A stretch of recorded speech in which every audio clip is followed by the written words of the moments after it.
강박사고의 주체는 내가 아닙니다. 강박증을 극복하려면 환우가 강박적인 생각을 하지 말아야 한다고 말하는 사람들이 있습니다. 이 말은 강박사고를 환우가 스스로 만들어내고 스스로 떠올리고 있다는 사실을 전제로 합니다. 이렇게 말하시는 분들은 강박증을 한 번도 경험해보지 못한 분이시거나 강박증을 경험하고 있어도 강박증에 대해 제대로 알지 못하며 여전히 현재 진행형에 계시는 분들일 가능성이 매우 높습니다.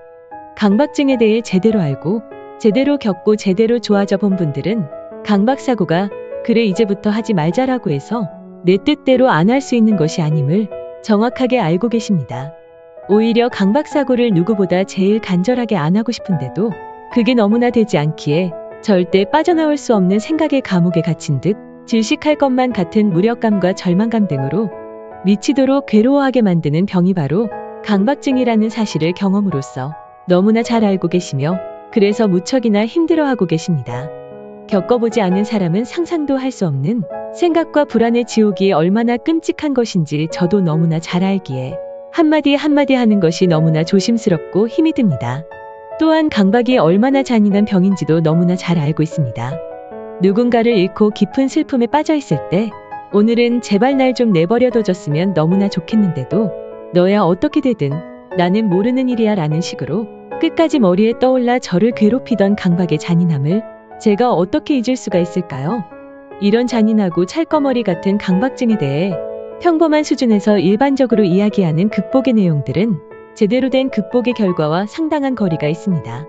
자신의 강박이 어떻게 일반적인 것과 다른지를 먼저 알아야 극복 방법에 대한 분별도 제대로 이루어지고 그래야 제대로 된 극복의 종착지에 도달할 수 있기에 강박에 대해 제대로 된 공부를 꼭 해 나가시기 바랍니다. 분별력을 키우고 문제를 제대로 해결하려면 문제가 되는 대상에 대한 본질을 제대로 파악할 수 있어야 합니다. 그 본질을 제대로 파악하고 볼 수만 있다면 문제는 쉽게 해결될 수 있습니다. 오랜 시간 강박을 제대로 보지 못해 힘들어하시던 환우분들이 강박증에 대한 공부를 통해 강박을 제대로 볼 줄 아는 분별력을 갖추게 되시면서 안정과 호전을 이루시는 경우는 많이 있습니다. 그런 분들은 이제 자신의 불안과 강박을 스스로 잘 조절할 수 있으시기에 자신감도 찾으시고 강박으로 피폐해진 일상생활에서도 양질의 변화를 보이시기도 합니다. 그러니 강박을 극복하고자 하시는 분들이나 강박증 환우분들의 가족들이 계시다면 강박에 대해 제대로 알고 다룰 수 있는 노력을 제일 먼저 해나가시기 바랍니다. 이것은 매우 중요한 일임을 다시 한번 기억해 주시기 바랍니다. 감사합니다.